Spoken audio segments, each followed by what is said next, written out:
Bonjour, je m'appelle Claire Stride, je suis ravie de te retrouver pour ce nouvel épisode de Pleinement Moi. Je suis consultante en intelligence relationnelle et coach pour les gens bizarres, c'est-à-dire les personnes du monde de la neurodiversité, les dyslexiques, dyspraxiques, les hauts potentiels, les zèbres, les Asperger, etc. Tout ce qu'on va retrouver là-dedans. Je t'avais dit que j'allais faire tout un cycle sur la question de la scolarité.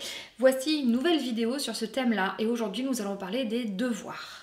Les devoirs, normalement, si je prononce le nom, tu commences déjà à avoir des sueurs froides si tu es un élève et tu as une double ration de sueurs froides si tu es un parent. Pourquoi ? Parce que les devoirs, c'est l'enfer. Parce que quand ton enfant sort du moule, sort du cadre, pardon, pourquoi je te dis sort du moule, je pense qu'il y a un petit lapsus à traiter là-dessus, quand ton enfant est hors norme, quand il sort du cadre, quand effectivement il ne rentre pas dans le moule, tu vois, je te disais bien les bonnes choses tout à l'heure, eh bien, les devoirs, c'est l'horreur. Quand t'es à l'école, la journée, ça s'est pas forcément bien passé. Recommencer le soir, mais c'est juste du masochisme en fait.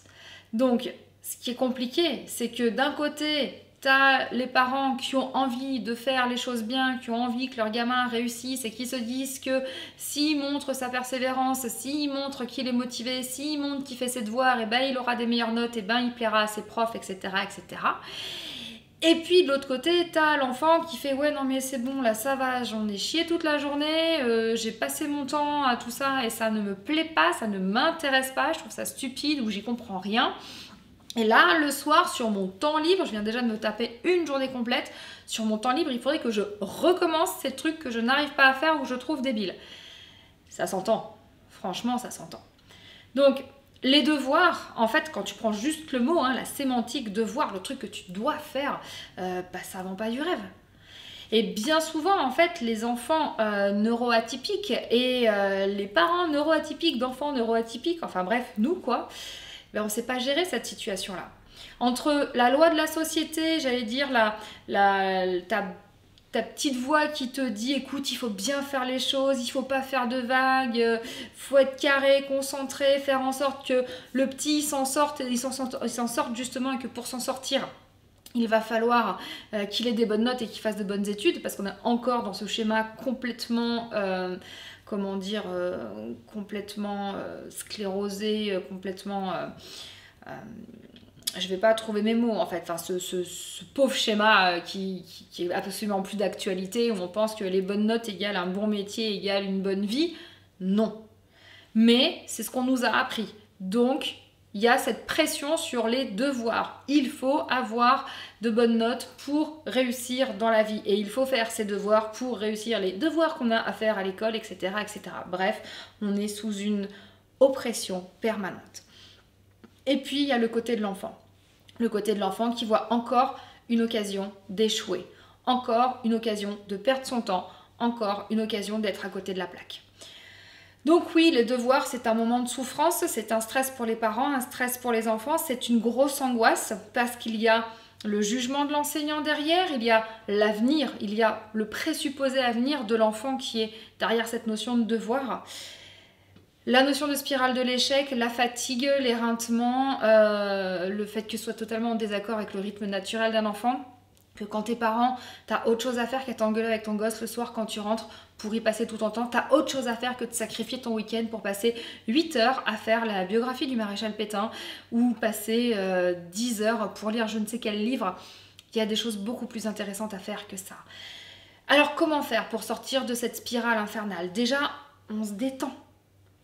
Il n'y a pas mort d'homme si tous les devoirs ne sont pas faits. Et même si tu es prof et que tu m'entends, j'ai enseigné pendant une dizaine d'années, je t'assure que faut apprendre à lâcher par rapport à tout ça. Pourquoi ? Parce que ce qui est important, c'est que l'enfant, il soit véritablement, l'enfant, le collégien, le lycéen, même l'étudiant, il soit autonome dans son apprentissage et qu'il ait envie. On sait que la base de l'apprentissage, c'est le plaisir, c'est le jeu.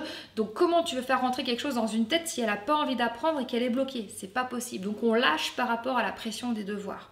Et on autorise l'enfant à pas avoir envie. Je dis pas qu'il faut lui dire de pas avoir envie et de pas faire ses devoirs, c'est pas du tout ce que je suis en train de te dire. Je suis juste en train de te dire qu'on essaie de regarder ça sous un autre angle. On voit comment on peut rendre ça attractif. pouvez faire des expériences, vous pouvez chanter, vous pouvez devenir complice avec votre enfant sur ses devoirs, vous pouvez sortir de ce contexte, j'allais dire, véritablement étouffant pour en faire un moment sympa.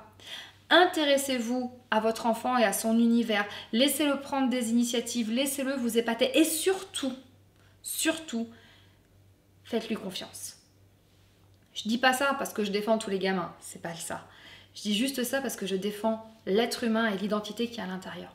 J'ai eu la chance d'aller participer à un colloque international sur les pédagogies innovantes dans une petite ville au Canada qui s'appelle Clare. Tu vois, il n'y a pas de hasard. Et dans cette école, ce que j'y ai vu, ce que j'ai appris, c'est que la première des choses, on fait confiance à l'enfant. On fait confiance à l'enfant sur son potentiel à être et sur son potentiel à devenir. J'en avais les larmes aux yeux, véritablement, parce qu'on laissait ces gosses faire ce qu'ils ressentaient. Pas faire ce qu'ils avaient envie de faire dans le sens caprice, mais ce qu'ils avaient envie de faire, envie de découvrir dans le sens épanouissement. Et j'ai vu des choses magiques. Et c'est pas parce que c'est le Canada qu'ils y arrivent, c'est juste parce qu'ils ont pensé différemment. Donc là aussi, parents, vis les devoirs de tes enfants différemment. Élèves, regarde tes devoirs autrement. Dis-toi que c'est le deal pour réussir à atteindre ce que tu veux. Dis-toi que c'est un jeu, que c'est une façon de contourner le système peut-être. Aide d'autres enfants à faire leurs devoirs. On n'apprend jamais mieux qu'en enseignant nous-mêmes. Aide d'autres gamins à faire leurs devoirs. Discute, échange. N'en fais pas un moment d'enfermement, mais fais-en un moment d'ouverture. Faites-en un moment d'ouverture. Relativisez.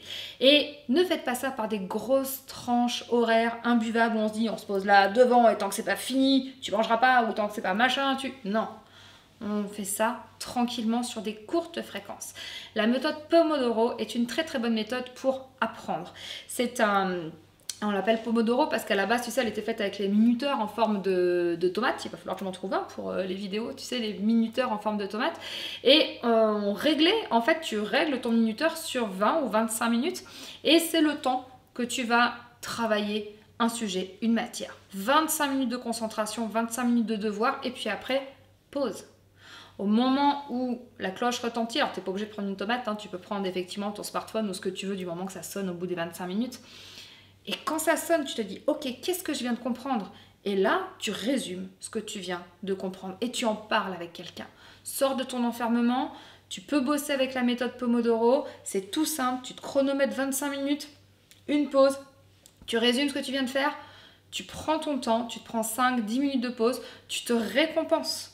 Soit tu vas jouer, soit tu regardes son smartphone, soit tu fais un câlin à tes parents, soit je ne sais pas, tu manges un carré de chocolat, mais tu te récompenses et tu es dans quelque chose de positif vis-à-vis de toi et vis-à-vis du travail qu'on te donne à faire à la maison. Les parents, j'espère que vous allez réussir à sortir de ce cercle infernal. Les enfants, les jeunes, les lycéens, les élèves, toi, qui que tu sois, je te souhaite véritablement d'arriver à prendre du recul, à relativiser et à te dire que la vie, l'apprentissage, c'est fait pour être fait dans le fun et dans la joie. Alors je te souhaite d'aller l'expérimenter. Je te remercie et je te dis à très vite pour un nouvel épisode de Pleinement Moi.